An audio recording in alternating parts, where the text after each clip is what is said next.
Okay, I was just telling the two gentlemen that were here early that I ran into some serious issues with Visual Studio and this computer and this lab. And for right now, well, let me first off explain the issue. One is we've determined that they've got Visual Studio 6 on this, and that's about, come on in, that there.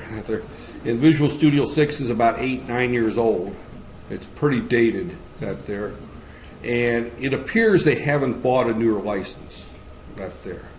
Or they haven't been approved to install a newer version. And it's not an issue probably for most of the other instructors because they use the machine in front. And because I record the lectures, I use my own machine. And I've updated this machine to version 10, Windows 10. And Visual Studio 6.0 will not run on Windows 8.1 and beyond because of security updates that they put in there to make it more secure. And Visual Studio 2012 and those will run because you could turn on and turn off that security.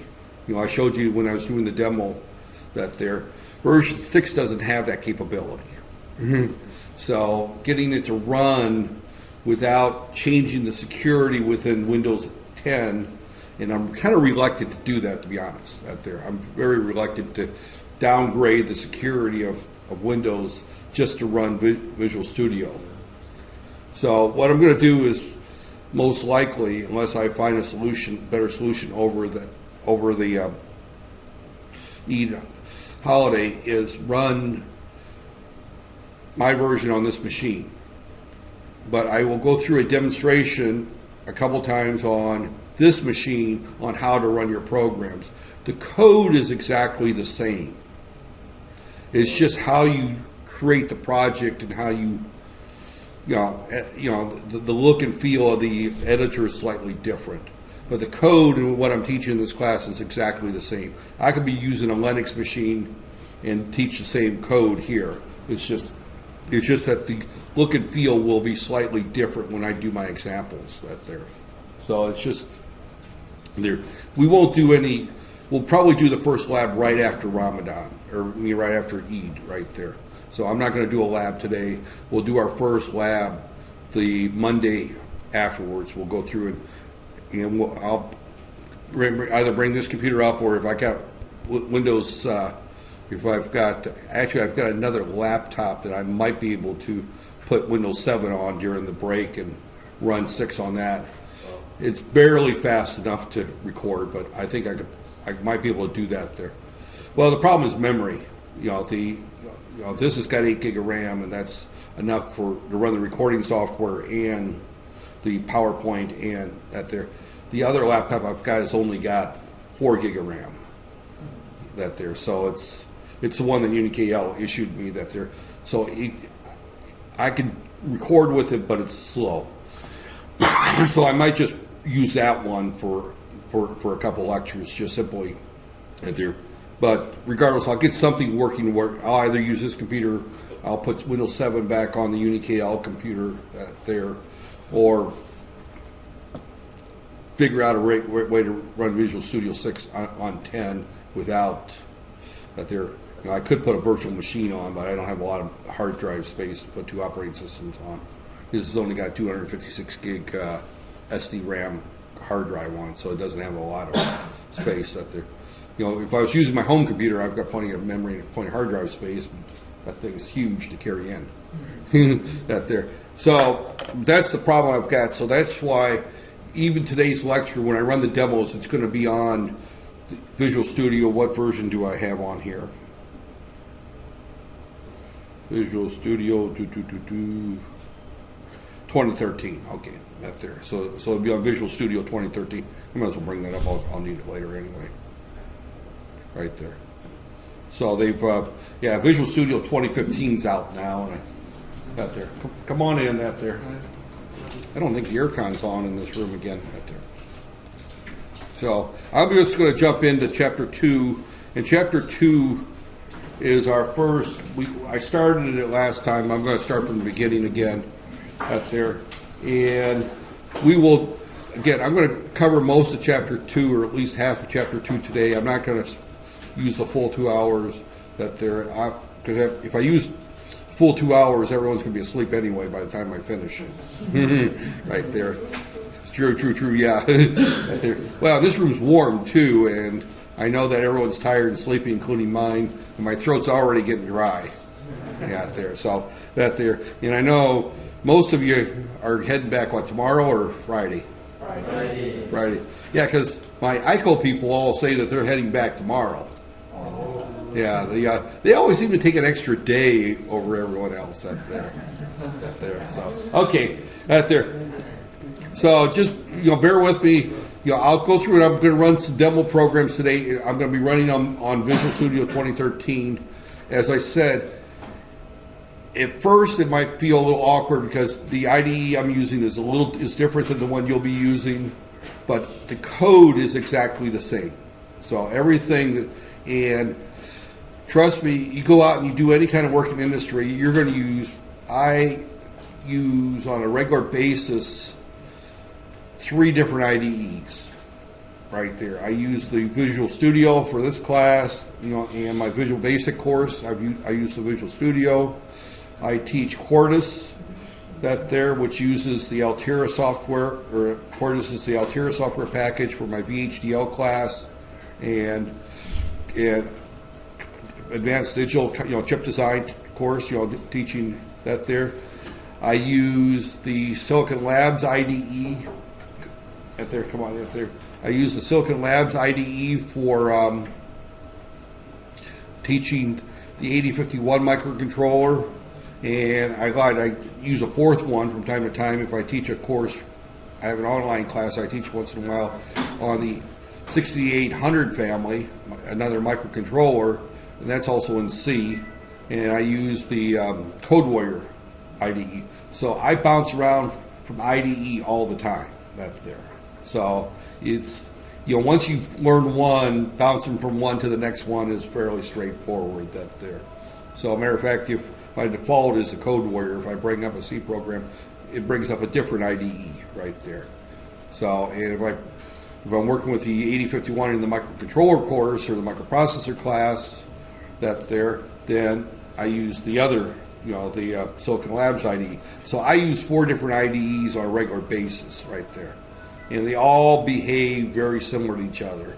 So the fact that I'll be using a different IDE for my examples in class, other than, like I said, the Monday after Eid, I will go through and show how to do it with your IDE, but after that, you'll have to use yours, but it's very, if we have problems, I'll go back to it and review it. Okay, there. All right, I'm going to just jump in here. This is the first chapter that actually starts covering C++. This chapter covers it from the viewpoint of C++. I'm just going to go ahead and use that. I will probably from time to time go back and show the C way of doing the things. They're a little bit different, but not terribly different at there.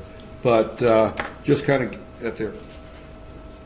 And we don't care about that. So we're going to write some simple programs. We're going to use input, output. There again, we're using C++, nomenclature or syntax, not the C syntax. There, you can use either one depending on your application. There. Yeah. 12:30. Actually, everybody would have been here if I would have showed up at that time, but that's all right. So there, and then we're going to do some basic memory concepts, some if-then-else statements. There's a lot in this chapter. This is actually a fairly heavy chapter. There, so I'm probably going to only cover about half of it in today's discussion right there. So, all right, introduction, first program, modifying the first program, doing some adding, talking about memory, some arithmetic, and then we'll wrap up probably on Tuesday or on Monday when we come back on decision making right there. So, there. So, okay. There. So, again, introduce C++, which is, there again, C++ is an extension of C, right there. C is a language that's been around since the 1970s. There. Before C, there was a language called B, which nobody hardly ever used. C was developed by a very large company at the time in the U.S., Bell Laboratories, up there. Bell Laboratories used to be they used to call her Ma Bell was the name of the company, and it was the phone company. It's the equivalent of, what's the government-owned phone company here in Malaysia? Is it Telecom? Yeah, it was the U.S. version of Telecom. That there, Bell Labs has been around since the 1800s. It was one of those companies that got big enough that the U.S. government made them break up into smaller companies. That there is, I remember in the 80s when Bell Labs was broken up into what they called Bell Industries was broken up into what they called the baby bells. That there, they made the company break up into 4 or 5 smaller companies. That there, the company's still around in the U.S. It's still, as a matter of fact, it's still quite large. It's called AT&T, American Telephone and Telegraph. And with the name Telegraph, that tells you how old the company is. That there, because it predated the telephone. That there. So, that there, but they developed it. It was designed predominantly for telephone switches. That there. These are the large switches that when you pick up your phone and you dial somebody, it goes to a switch that routes that there. So they use it for design phone switches. When I graduated as an undergraduate, one of my job interviews was with AT&T. That there, I was actually offered the job, but it was in Chicago. My wife at the time did not want to move to Chicago. She preferred living in a smaller town. So I ended up, in rural Indiana. So as a result, I did not go to work for Bell Labs, but I had the pleasure of visiting your facility and interviewing that there. It is quite impressive. That there. So C++ is an object-oriented version of C. That there, where we put things into packages. You'll see more of that as we go along. That there. It's a different way of thinking. It's really the way things are moving in programming. This is probably the first time I've actually taught this class, starting with C++. Usually I start with C and then I end up C++ at the end as kind of an after note. Here I'm going to start off because one is the book I picked uses C++, but simply because that's the direction that almost all programming languages are going to. Java's object-oriented. NetBeans is object-oriented. So object-oriented programming is the direction of programming. So that's why I decided to go ahead and use C++ from the beginning instead of an older book that used C right there. So simple program. I went through this last time, but there it is right there. I'm going to go through this in more detail. This is a relatively simple program. I ran it on Monday, as I recall, toward the end of class. I ran this program after I ran the demo program that was in chapter 1. But this particular program, all it does is just print the word "Welcome to C++." That's all it says. That's all it does. It's a relatively simple program there. However, it is not very simple to read, right? I mentioned, I think, the very first class that C is not the easiest of languages to use for your first language. And this is a relatively cryptic-looking program, at least in my opinion, for someone who's never looked at a computer program. That there. Once you understand how it works, it's not that bad. But it is cryptic the first time. That there. So let me just kind of go through this. These slides go through it step by step right there. So the / is just simply a comment right there. So we've got a couple of comments right here at the beginning, right there. And we have some comments at the end of the lines right there. Notice that there's comments on almost every line. That's not necessary, but you do need to comment your code. One of my early projects that I did back in the mid-1980s, it might have been the early 1980s, I was working for a company called Magnavox at the time, and I was writing some software for them. And I was writing a relatively simple routine, subroutine. This was in Pascal. It was in Pascal, that there. But I was just trying to convert a date from 03/29 09 right there. You know, right there. Well, let's use a more modern date. Let's use 16 right there. This is the way most Americans enter dates, right? But if you want to sort things in terms of dates, you'd want it in the order 160329 right there. You know, the year, the month, and then the day. The most significant 2 digits in the front right there. Now, this was not Y2K compliant, but we were a good 15 years from Y2K, so we weren't worried about Y2K at that point. So all I want to do is just transpose, a string. You know, all I wanted to do is just move this to here, right there. Looks relatively simple, right? You know, I loaded in the string, wouldn't work, would not work. Everything I did would not work. I fought with that thing for 3 8-hour days. We're talking 24 hours clocking in. Well, we didn't clock in. We don't, getting to work at 8 o'clock, 7:30 in the morning, and spending 3 entire days getting this to work. I could get it to work if I pulled some stunt. That's there. You know, I could pull a stunt in order to make it work, and I had to keep it in integer format. I couldn't convert to strings. That there. So I discovered to make it work, I had to add max into it. In other words, I sat there and analyzed it. Well, it works if I do this. It makes no sense why I have to do that. Absolutely no sense whatsoever. That there. But I had to. That there. So I did that. I got it to work. That there. But the code made absolutely no sense. It should not have worked that way. If I worked it out by hand, I got the wrong answer every time. But if I ran it in the computer, I got the right answer every time. That there. Just did not want, that there. All right, finished the job. The project's done. The Navy's happy. That there. So, I mean, our reports look good. Our sonobuoys are working. We're finding submarines. That there, it was for a submarine hunting piece of equipment. Everything was looking good right there. Well, lo and behold, in the meantime, I finished, I'm working on my graduate degree. I finished graduate school. I go to work for the university. I leave Magnavox.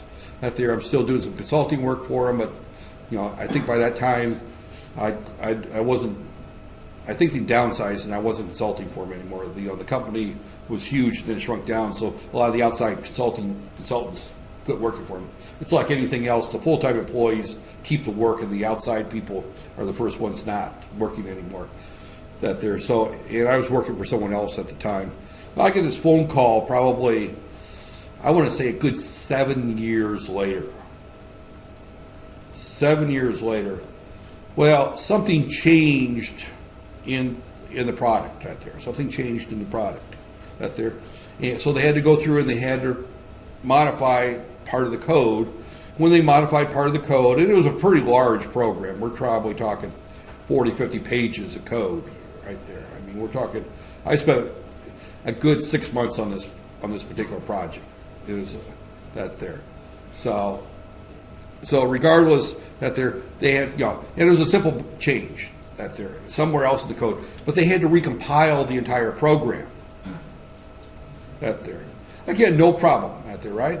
Except for the compiler changed. It's like, I use like version Visual Studio 6.0, and now they're on Visual Studio 2013. We're talking 8 years, 7 years between compiler updates. All of a sudden, this routine quit working. It did not work anymore. It shouldn't have worked in the first place. I got a phone call from Brett, the guy that replaced me. He calls me up and he goes, my name was Roger, this was before I left. He says, Raj, that code that you wrote that they're, quit working, can you come over and take a look at it? See if you can, that there, I mean, we'll be happy to pay you to come look at it that there. So, that there. And, instantly I said, well, what's it doing? And it says, all right, go to the code and you'll see a couple of lines there and you'll see a comment there saying, I don't know why this is needed, but you need to do this. Comment those lines out and see if it works. And sure enough, even after 7 years, that's how bad this problem was. 7 years later, I could tell almost instantly where the problem was because I spent 3 days working on it. But because of the fact that it was commented, it was solved, and of course I got to check 3 or 4 days later for telling them how to fix the problem. That there. So comments are important.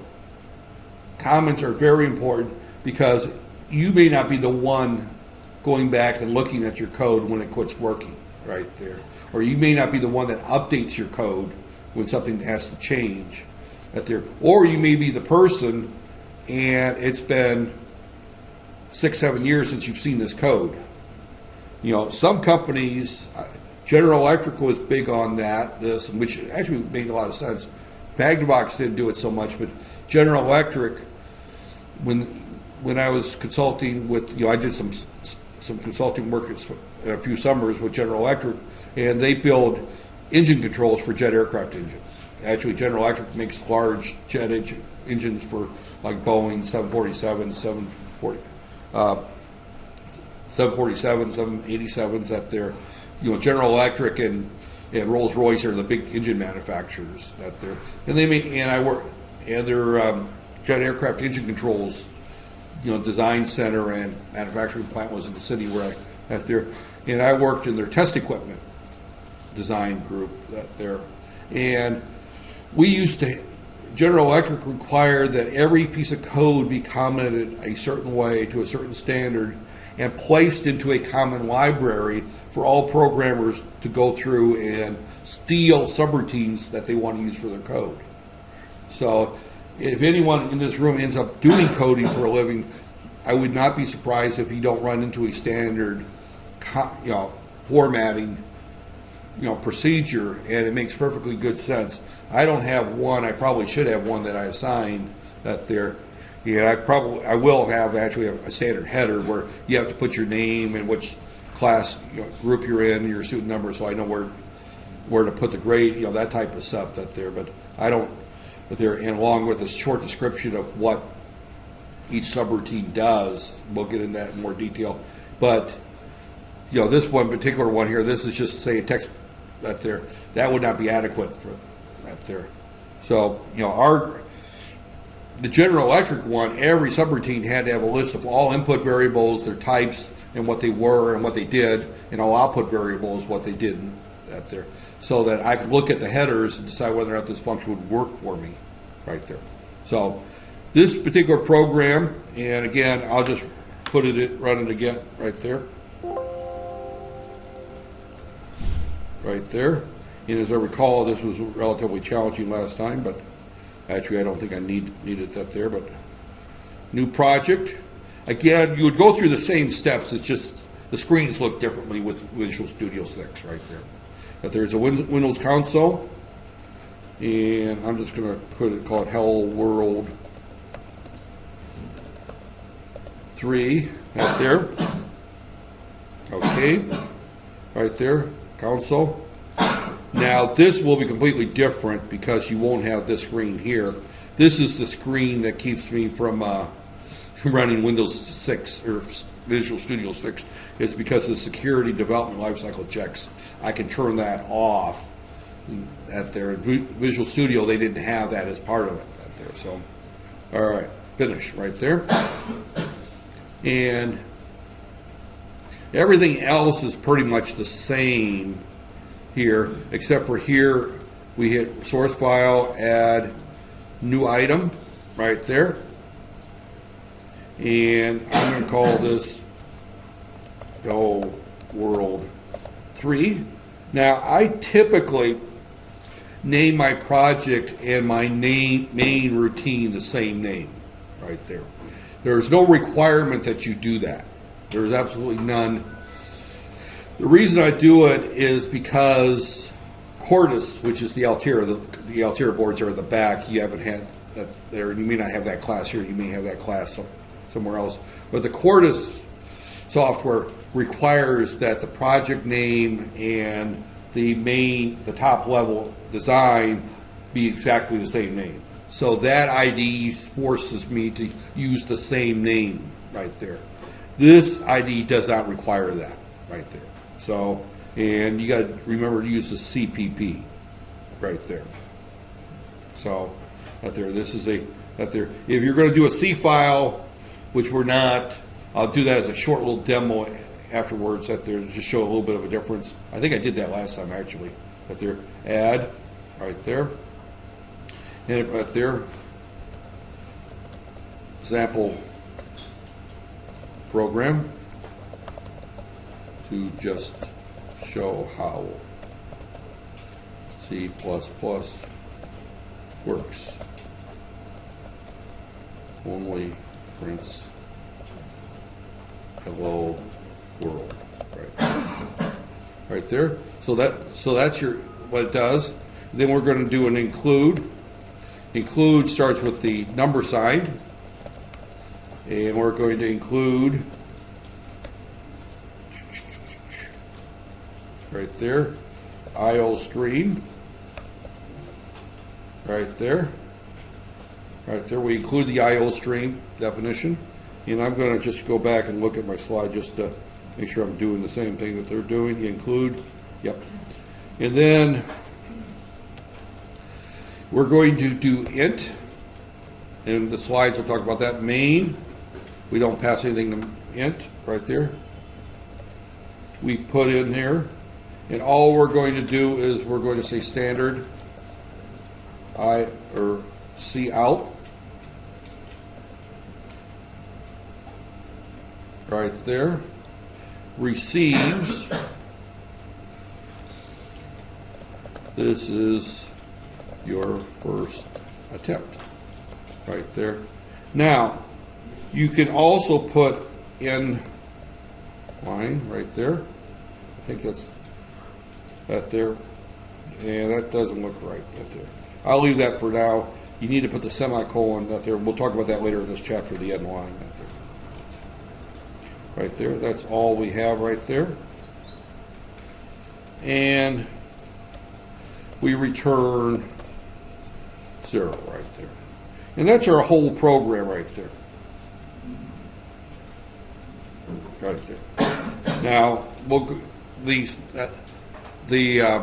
rest of this is pretty much the same.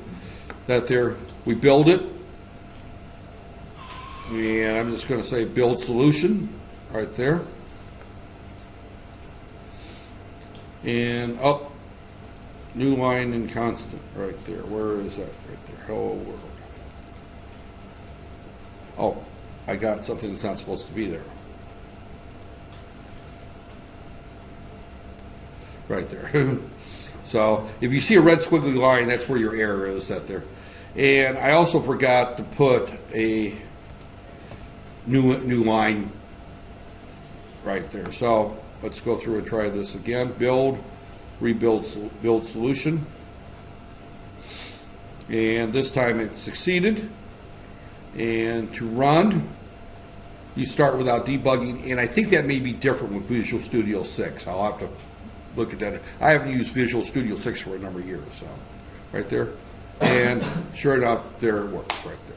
So that's a simple program in that there. Now, if I want to do the same program in C, and I'm only going to do this today, later on I'll just kind of, I'll stick to just Visual Studio right there. I'm just going to close this account, this other project file. Close solution. I'm going to create a new solution. File new. Project right there. Again, it's the same. Hello world in C. .c. Notice that I use .c this time. Okay. Next. Same thing here, only again I have to see what that's going to be for 6 right there. Okay. Source file, add, new item. Again, it's going to be hello world in C. .c. Right there. And again, it's going to be example program in C, and include, and this time we're going to include standard io.h right there. So the include file is different if you're working with C. Then int main, this is the same right there. And instead of doing that cn, blah, blah, blah, blah, all that stuff, all you do is print f right there. This is the first program. And C / end right there. And put the semicolon right there. Save it. Project or build solution. And debug, run without debugging. And notice it works exactly the same right there. So the difference between C and C++ is really just the syntax right there that we're using at this point. That there are other differences that we would see later. But this line here was the CN, or standard, : CN, less than, the string, and then the semicolon right there. Here we just use a function called printf right there. So, right there.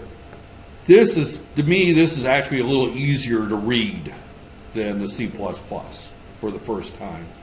But the C++ has some advantages as your programs get more complex. That there. So it's, which one is better?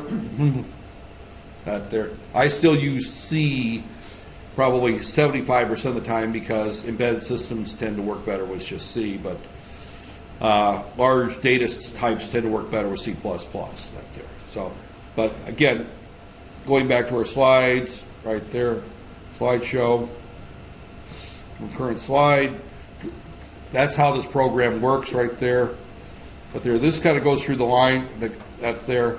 A comment is that there. This again is the remainder of that line. If you do that there, if you have a multiple line comment, you would put,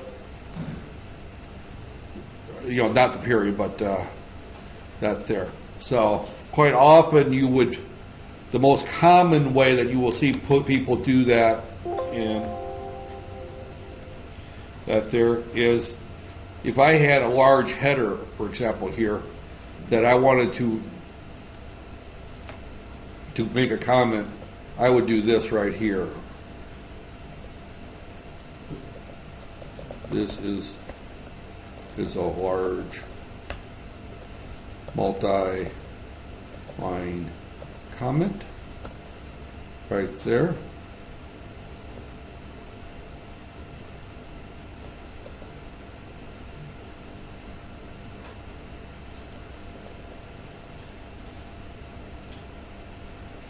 And my typing is not doing well.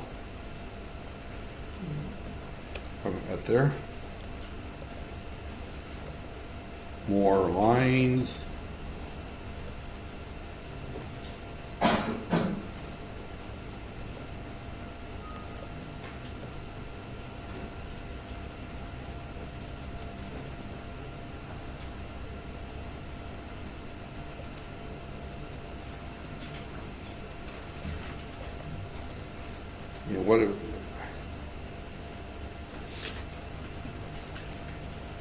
This is typically the way you would put in a comment box right there. Is the normal way you would do that there. And inside here you would have something like here.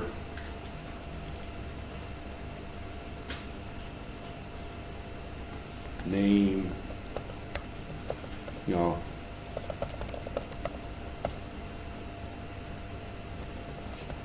right here.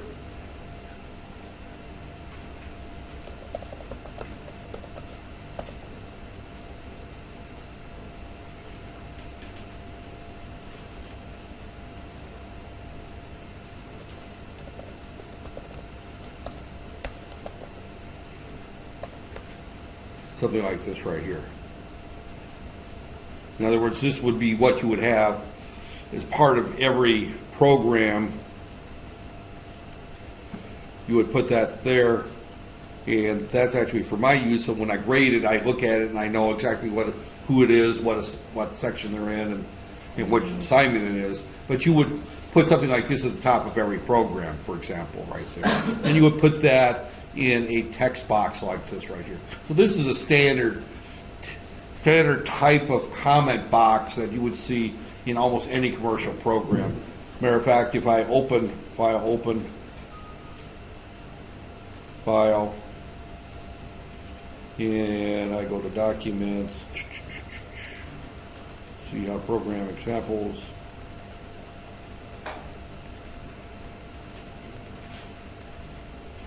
right there, if I open that file there, you'll notice that that's the format that they use there at the bottom for their copyright notice right there. So that's pretty much standard for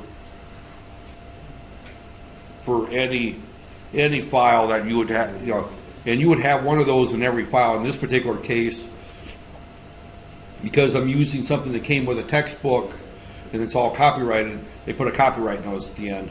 Normally you would find that at the beginning where you put the information on that file right there.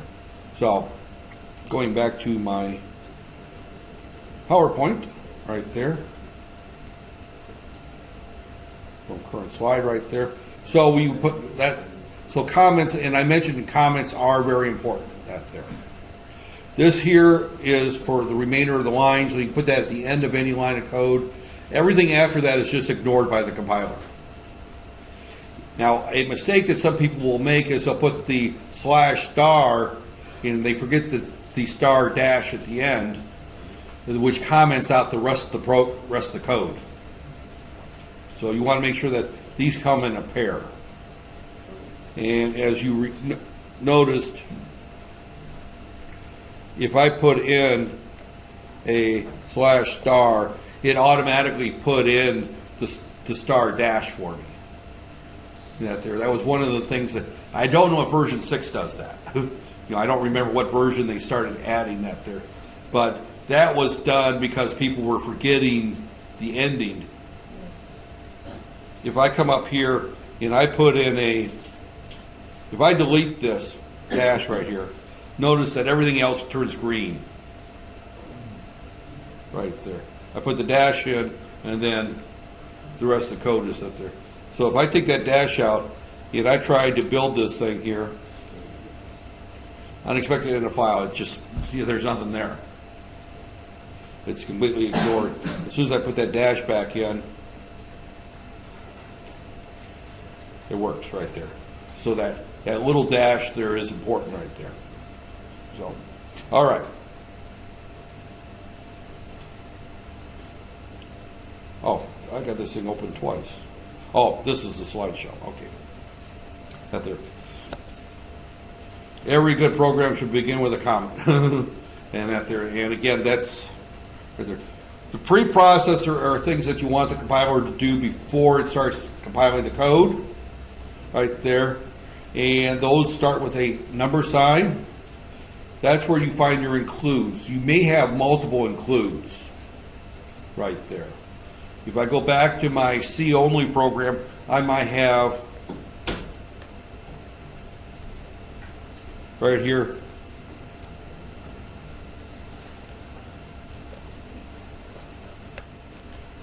include math.h right there. I am having trouble with this keyboard today. Include string.h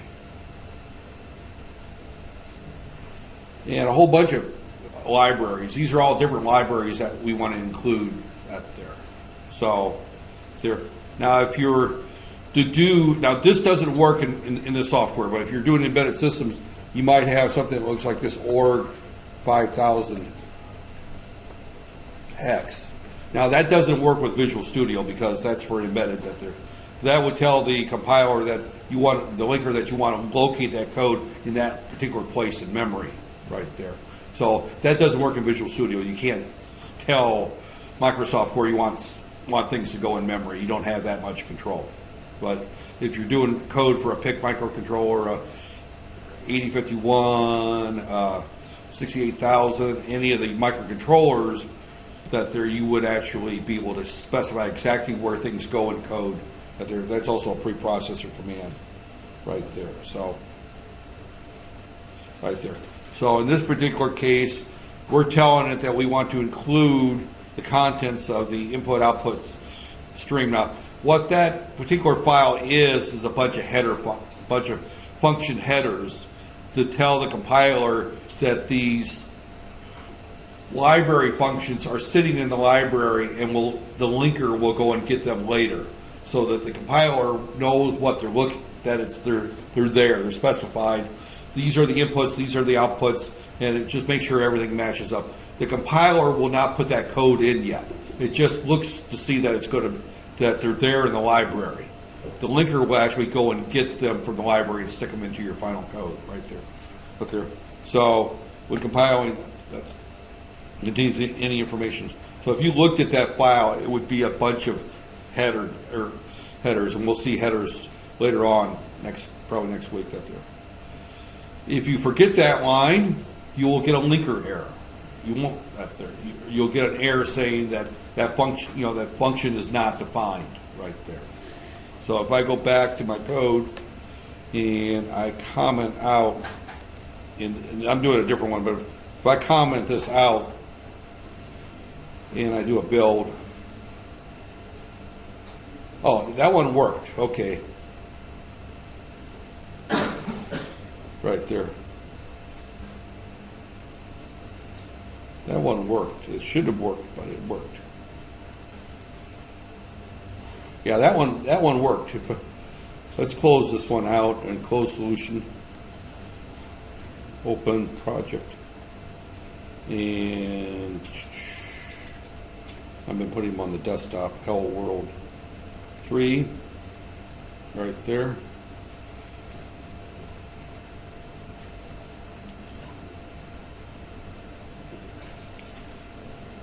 Yeah, that there. Yes, this one didn't work. That's what it should have happened on the other one. This the C out is not a member of class standard, because standard is not defined right there. So standard is defined in this IO stream. Right there.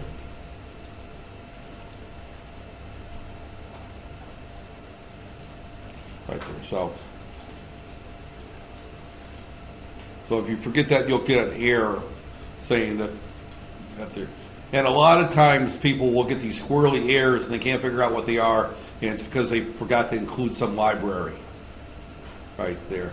And that's one of the problems with C is some functions are in some libraries, some functions are in other libraries, and knowing which libraries you have to include to use what functions is somewhat tricky at times. We'll just leave it there. Okay, that there. And you could use blank spaces and tabs to make your program easier to read. Okay, I mentioned this before, that every program must have a function called main. Main is a function.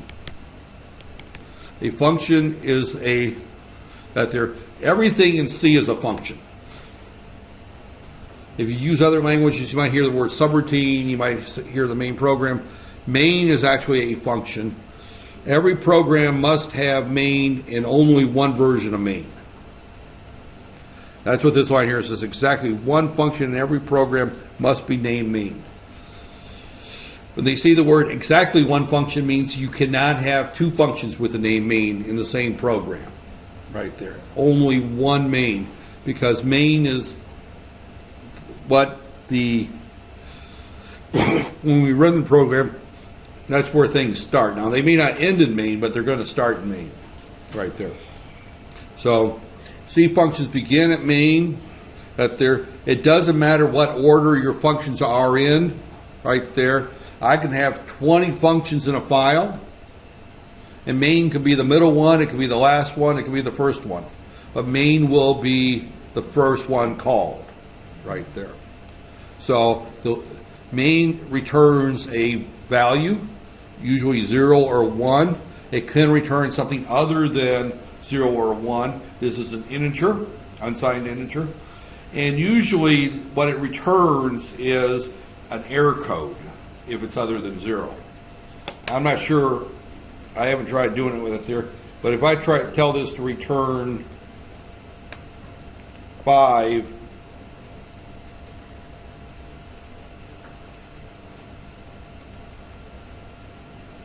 okay, this one doesn't do it, that there. I didn't think it did. Older versions of DOS would tell you what the return code was right there, and that would tell you whether or not there was an error. And usually that was done if you were using it with bash files. They've kind of done away with that when they've done Windows programming, that the error codes are not returned or printed right there. So, but it returns a value. A keyword is one that's reserved. Anytime you see something that is blue, right here, include, int, return, those are keywords right there. Reserved for C++ for specific use, right there. Int is 1, but there for now just simply include the keyword int. Now you could leave out int, and it actually will still work. If I leave this int out,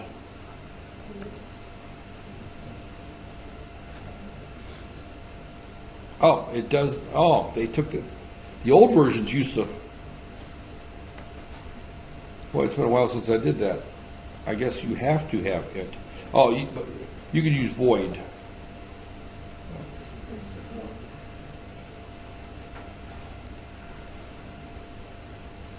Nope, nope. Oh, the reason is because I have the return. Right there. And see, it works perfectly fine. There. If I put void, then that means that I'm not returning anything. So I could actually have void instead of int. If I put void, then I don't have the return line right there. And actually, if I put this int, it should give me an error. But it may be a warning, but it should give me an error saying, oh, it actually.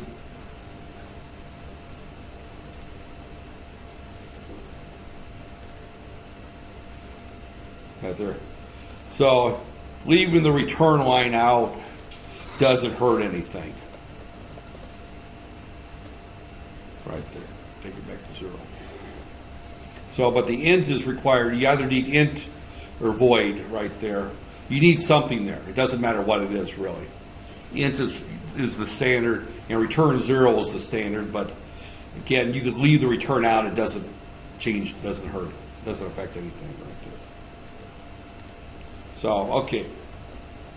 And that's what makes things a little interesting is that some of the syntax is optional and some of it is not. Right there.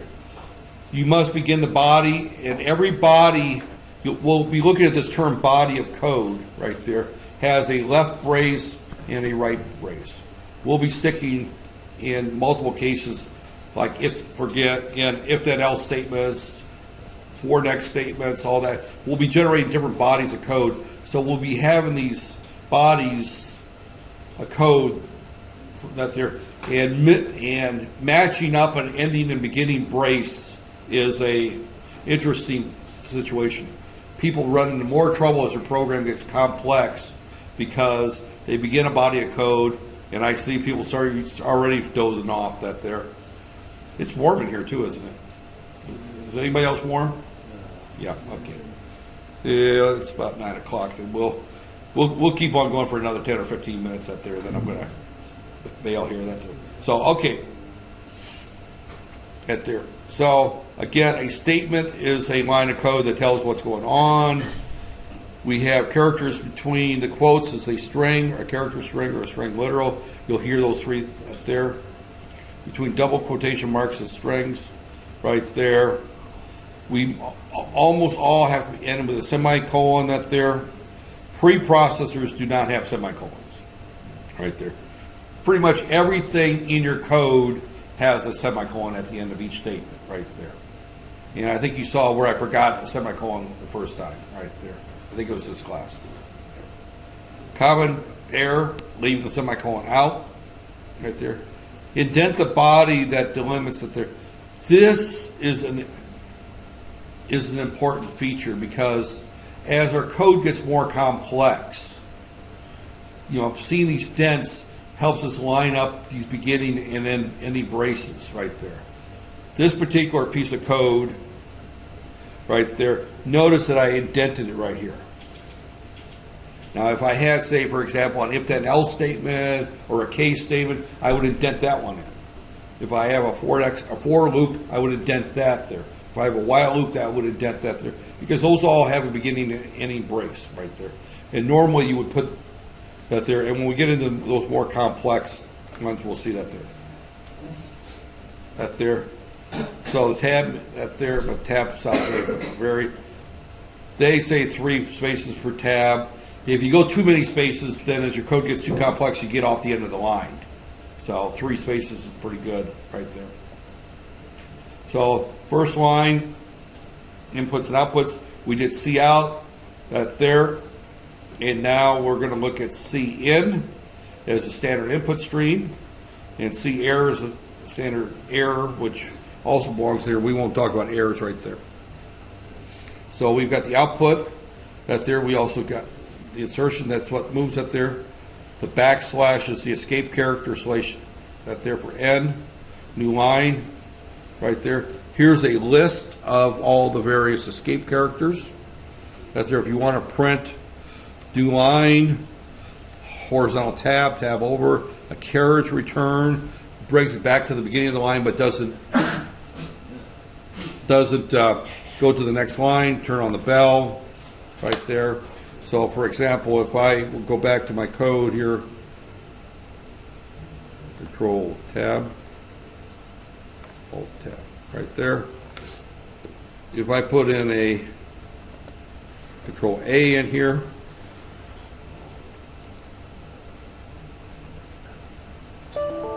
and you heard the little beep right there. That the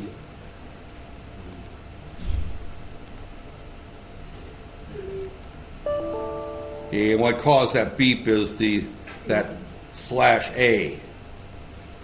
That there on an old PC it would be beep right there, but now it's that little message right there. If I want 2 of them, I can put /A/A.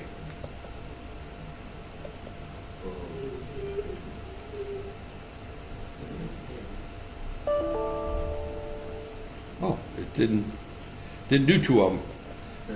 Because they're too close together, you didn't hear the second one that they're bam, that there.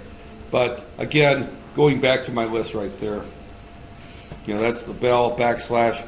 These because those have meaning within the that there. If you put a quote that begins or ends a string, so if you want to put a quote in something you print, you have to put backslash quote. If you want to print the quote symbol right there, right there. So those are the escape sequences right there. And the return we talked about right there indicates terminated successfully. Anything other than 0 is usually an error code that there. And if you're calling your code from another program or something like that there, then the error code would be something other than 0. Now in functions that are called by other functions, you would use that error code. The operating system in this particular case is ignoring the error code right there. So, according to that there, assume the program is there exactly when the last statement that there. So this is, again, according to the C++ standard, if program execution reads the end without according to, it's assumed that the program terminated. That there. In other words, if you leave the return line off, the compiler sticks it in there for you, is what that says. That there. So, there.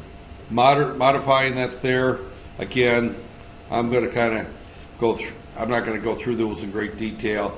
We can divide it up into 2 lines. Notice that I did not put a /n there. If I don't put a /n there, then it's going to just stay on the same line right there. So if I go back here,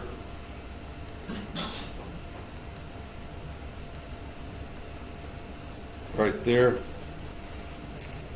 and I'm just going to set there.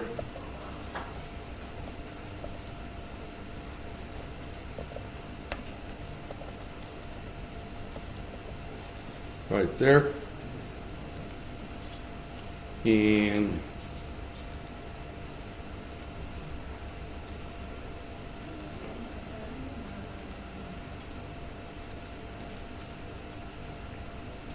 expected a semicolon. Oh, why did I put a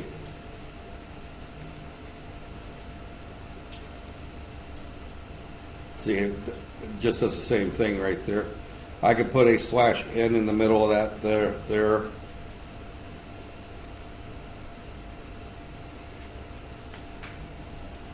And you notice I just put a new character that there. I could put a/r there, which does an interesting thing here. If I put a /r, it's going to overwrite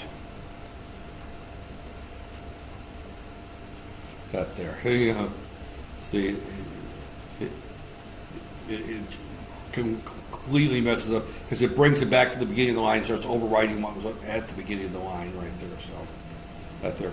So I think that's probably, I hate to cut you too short, but that there, again, I've went through some of those right there. Adding that there, let's start the numbers after the break. Yeah, that there. I'm getting hot, my throat's that there, and you're dozing off, and I see a couple more over here dozing off that there.